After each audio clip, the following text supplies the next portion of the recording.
Hello everybody, and here's the video I was talking about earlier about the interferometer I was working on. Now it's very simple and currently is very rudimentary, but it works. That's the important part. It has a very tiny beam splitter here in the center, from the one I stole from the PlayStation. A lens here to make the beams wider, and then the two mirrors obviously, and the laser. So I'm now going to set this up. I'm going to turn off the lights for this because it's more exciting that way.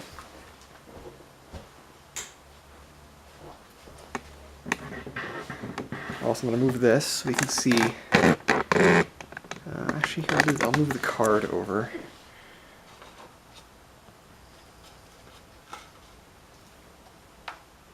Or I should say it's the screen, technically.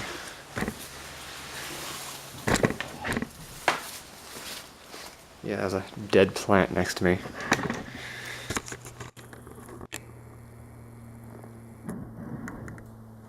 Right. Let's get through this, shall we? So first, I'm going to use my awesome elastic to turn on the laser. Holy hell, it's bright. And again, very rudimentary.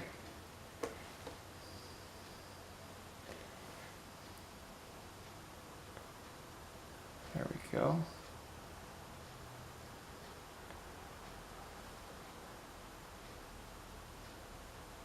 Now I'm going to line up the beams on the card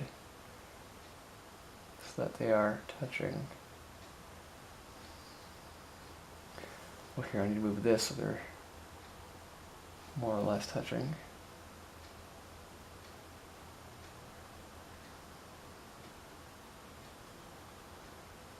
There we go.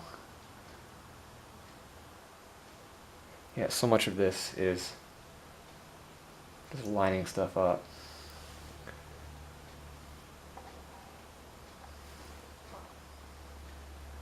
Oh, I'm seeing fringes. Right. Back a whole bunch.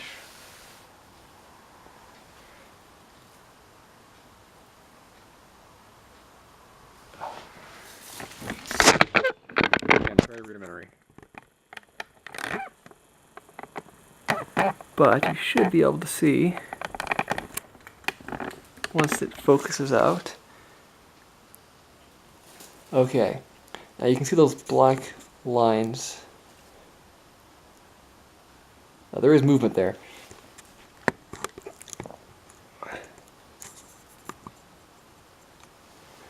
Now you can kind of see, this camera is not doing what it's supposed to do. The laser is getting dim.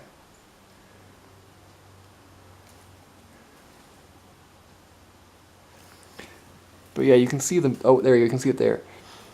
Those black the black lines between the beam.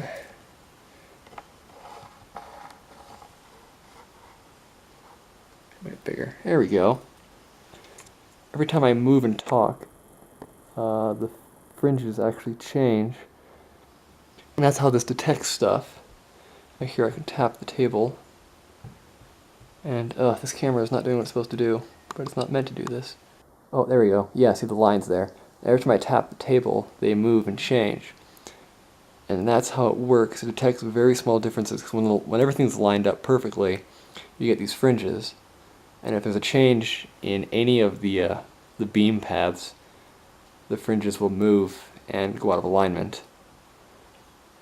How about that?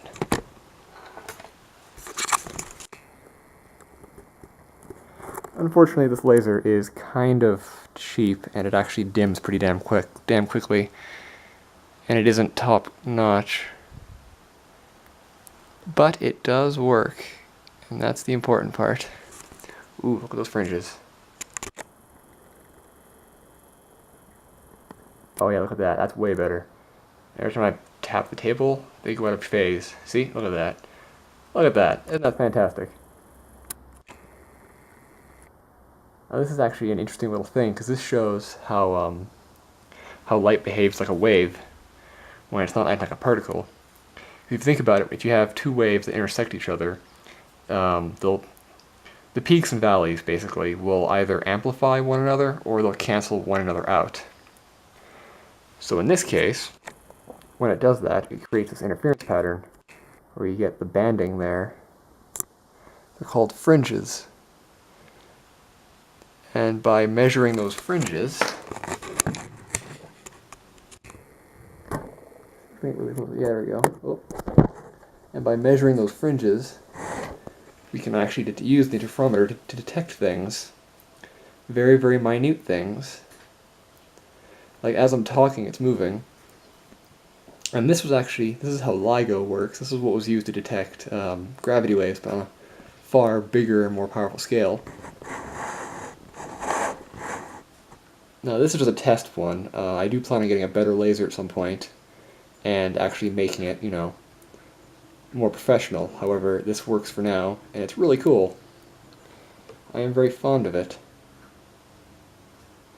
See, now it's out of a phase. Yeah, see, like, when they're not touching, there's no fringes, but when they intersect, you get those fringes. There's actually cars going by outside that it's detecting.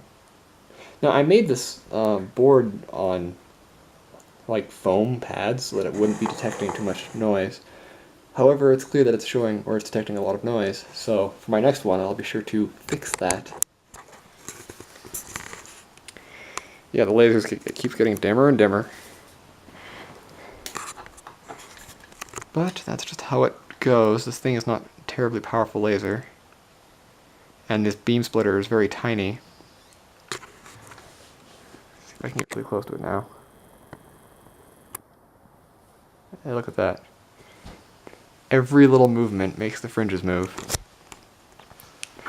Isn't that just neat? Isn't that just really cool? Oh, sorry, I'm doing 3 things at once here. But yeah, I guess there isn't much more to show after, aside for that. The laser is doing what it's supposed to do. It's getting dim. It doesn't stay bright for very long. It drains power really quickly. But this is a handheld one. It's only 5 milliwatts. I plan on getting at least a 200 milliwatt plug-in one, because we can't get handheld ones here in Canada because they're illegal above 5 milliwatts, because they can burn things and destroy eyes. So I guess that makes sense. Let's put this back on this tripod. And yes, I will at one point fix this tripod so it's not being so noisy. Here, let's turn off the laser for now. Yeah, it's just gonna stay. It's just gonna stay that way. Well, isn't that neat? Anyways, that's it for now. Thank you all for watching. I hope you enjoyed. I don't know when I'll. God damn it! I don't know when I'll finish my next one. I have the funds to do it. However, all my funds are currently going towards my other projects, so this one will have to wait until then.